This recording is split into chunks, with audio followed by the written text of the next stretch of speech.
ये देखो, इस सरिता ने फिर कचरा अपने आंगन में डाल दिया। ये इंसान है या जानवर? कचरा कहीं भी हो, कूड़ेदान का रास्ता ढूंढ ही लेता है।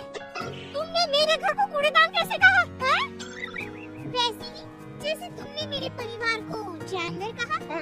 देखो, मैं राकेश भाई साहब का लिहाज कर रही हूँ, वरना क्या? मैं भी मुकेश भैया की वजह से चुप हूँ। राकेश की पत्नी सरिता और मुकेश की पत्नी विनीता के बीच ये झगड़ा रूस की बात हो गई थी, लेकिन हमेशा ऐसा नहीं था। दोनों परिवार 4 पुश्तों से अच्छे पड़ोसियों की तरह रह रहे थे।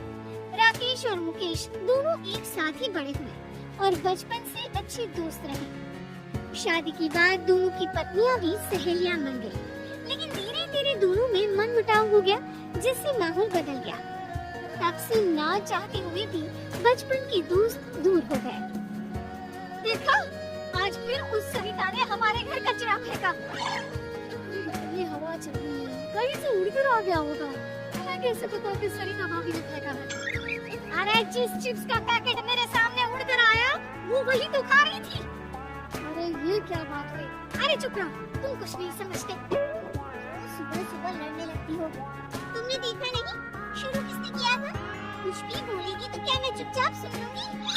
अरे नहीं, तुम तो बस सुनाती हो। क्या कहा तुमने? नहीं, कुछ नहीं, सब समझती हूँ मैं। देखना तुम, इसी दिन ना मैं। अरे अब बस भी करो ना भगवान, ये तो बात करना ही बेकार है। एक तरफ दोनों पड़ोसियों को एक दूसरे से नफरत थी, वहीं दूसरी तरफ अपने पापा की तरह रोहित और ईशा भी अच्छी दोस्त थे। दोनों कॉलेज में साथ पढ़ते थे। सॉरी, आज मम्मी ने सुबह सुबह झगड़ा किया। अरे तुम क्यों सॉरी कह रही हो? ये तो रोज का है। कभी विनीता आंटी लड़ाई शुरू करती है तो कभी मम्मी, और बस हम गए। हम और हमारे पापा बेचारे बचपन के दोस्त आपस में बात भी नहीं कर पाते। चलो अब घर आने में है, तुम आगे जाओ। अगर मम्मी या आंटी ने हमें साथ देख लिया ना, तो हमारा कॉलेज जाना भी बंद हो जाएगा। सही कहा। चलो बाय, कल यहीं मिलते हैं। Okay bye. रोहित और ईशा की तरह मुकेश और राकेश भी छुप कर मिलते थे। सुबह छत पर दोनों मिलकर अपने दुख बांट लेते थे। कैसे हो भाई? बस ठीक ही हूँ, तुम सुनाओ, ऑफिस में सब ठीक? ऑफिस में तो सब ठीक है, बस घर में सब ठीक हो जाए। इन दोनों का झगड़ा तो रोज की बात हो गई है। तेरी हिम्मत कैसे हुई मेरे बेटे को आवारा कहने की? मुझे मिसेस शर्मा ने सब बता दिया, शर्म नहीं आती? अरे शर्म तो तुझे आनी चाहिए। मेरे पति की नौकरी के बारे में तूने कैसे कहा? वैसे तो मुकेश भाई साहब करती है, और पीठ पीछे ऐसी सोच। अरे उल्टा चोर कोतवाल को डांटे, खुद की चोरी पकड़ी गई तो मुझ पर इल्जाम लगा रही है। ये सब सुनकर मुकेश और राकेश छत से नीचे भागे। रोहित और ईशा भी बाहर आ गए। आज के बाद मेरी और मेरे घर वालों की बात भी की ना, तो मुझसे बुरा कोई नहीं होगा। अरे तुझसे बुरा तो कोई है भी नहीं, और मुझे क्या पड़ी है तेरे घर वालों से? भाड़ में जाए मेरी बला से। दोनों गुस्से से आग बबूला होती अपने अपने घर चली जाती है, और बचा हुआ गुस्सा घर वालों पर निकालने लगती है। तुम्हें क्या हो जाता है बार बार? अरे होगा तो अब कान खोल के सुन लो। आज के बाद अगर गलती से भी राकेश भाई साहब से बात करते दिखे ना, तो तुम्हारी खैर नहीं। लेकिन माँ, अरे तू चुप कर, तुझे भी वो रोहित से बात करने की कोई जरूरत नहीं है। याद रखना, मुझसे बुरा कोई नहीं होगा। देख लिया तुमने अपनी भाभी की तीवर? आज से सारे रिश्ते खत्म। अब अगर छत पर तुमने मुकेश भैया से बात की तो? अरे तुम्हें कैसे पता कि हम छत पर मिलते हैं? तुमने क्या मुझे बेवकूफ समझा है? अगर तुमने मुकेश भैया से बात की तो मैं मायके चली जाऊंगी। अरे क्या माँ, जरा सी बात में तू भी सुन ले हीरो। अगर कॉलेज में ईशा के साथ बात की तो अपनी माँ को भूल जाना। सरिता और विनीता के रोज के झगड़ों को खत्म करने के लिए रोहित और ईशा ने प्लान बनाया और चुपके से राकेश और मुकेश को कॉलेज की कैंटीन में मिलने बुलाया। अरे बच्चों, हमें यहाँ क्यों बुलाया? अगर तुम्हारी मम्मियों को पता चल गया तो हम चारों की चटनी बना देंगे वो। पापा, मुकेश अंकल, हमने मम्मी और आंटी के झगड़े को खत्म करने का प्लान बनाया है। कैसा प्लान? देखिए, मम्मी और आंटी दोनों दिल की बुरी नहीं है।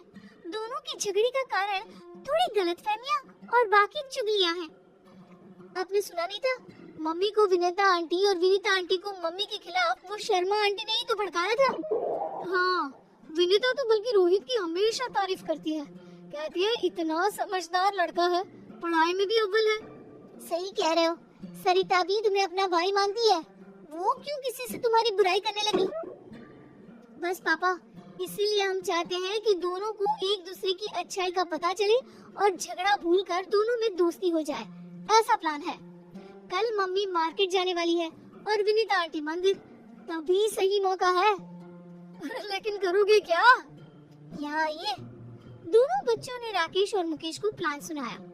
लेकिन बेटा, कोई गड़बड़ तो नहीं होगी ना? डोंट वरी अंकल, हमने अपने दोस्तों के साथ मिलकर प्लान बना लिया है। सुनो जी, कल मंदिर जा रही हूँ मैं।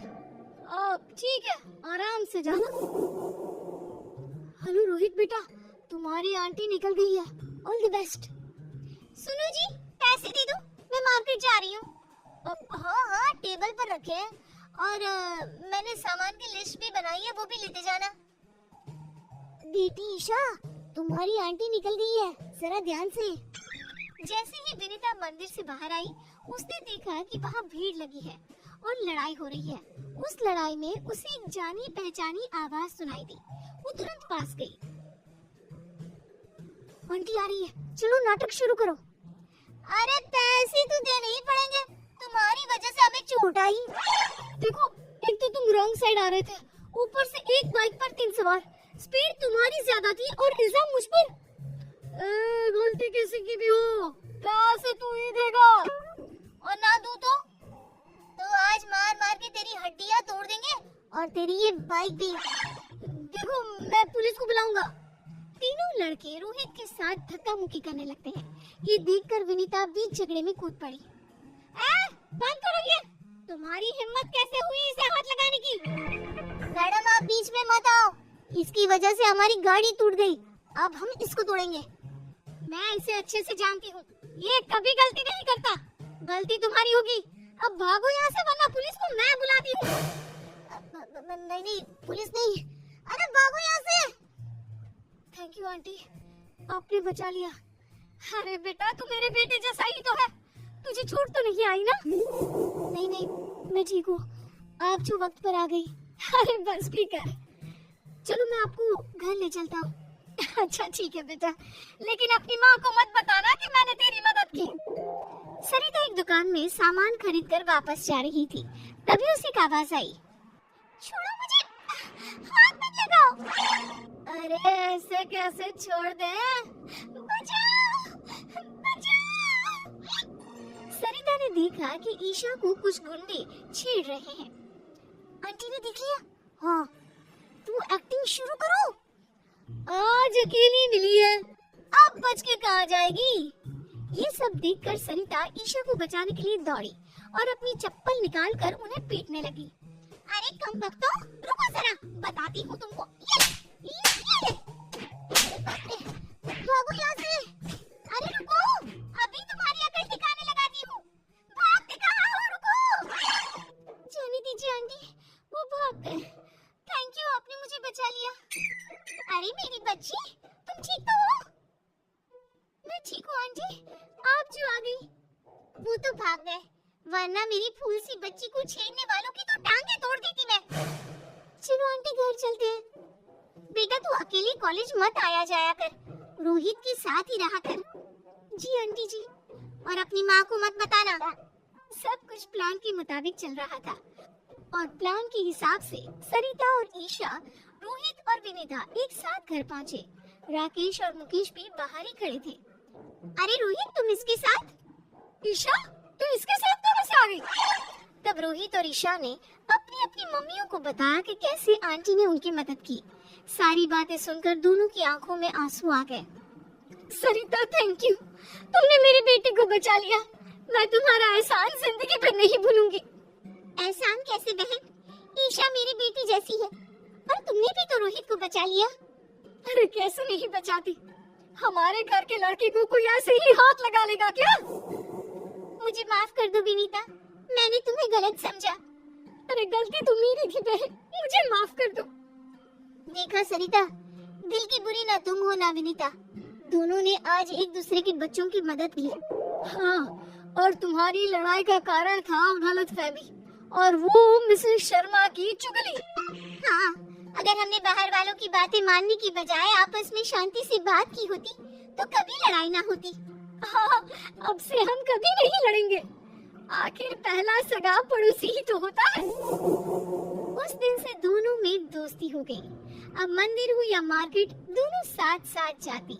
राकेश और मुकेश भी खुलकर मिलते। सुबह की चाय दोनों आंगन में साथ बैठकर पीते। रोहित और ईशा भी कॉलेज साथ आते जाते। दोनों परिवारों में प्यार और खुशहाली फिर से लौट आई।